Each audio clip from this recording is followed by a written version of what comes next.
Samantala, malaking tulong daw, lalo na ngayong may martial law sa Mindanao, ang binuong jet ski tactical seaborne patrol ng Zamboanga Police. Magagamit daw ito sa pagresponde sa mga coastal area. Balitang hatid ni Mark Zambrano, exclusive.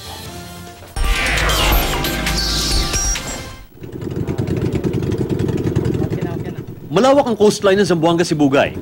Maraming lagusan at kadalasan balot ng bakawan. Kaya bumuo ng team ang Zamboanga Police.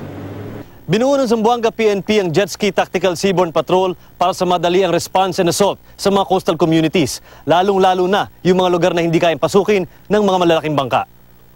Sa simulation, makikita ang bilis ng pagresponde ng mga armadong operatiba sa beach area.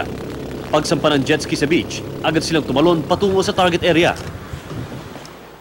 Ang high-speed boats, nag-simulate din ng mabilis na pagtugis sa isang kahina-hinalang bangka. Malaking bagay daw ang unit, lalo ngayong may martial law sa Mindanao.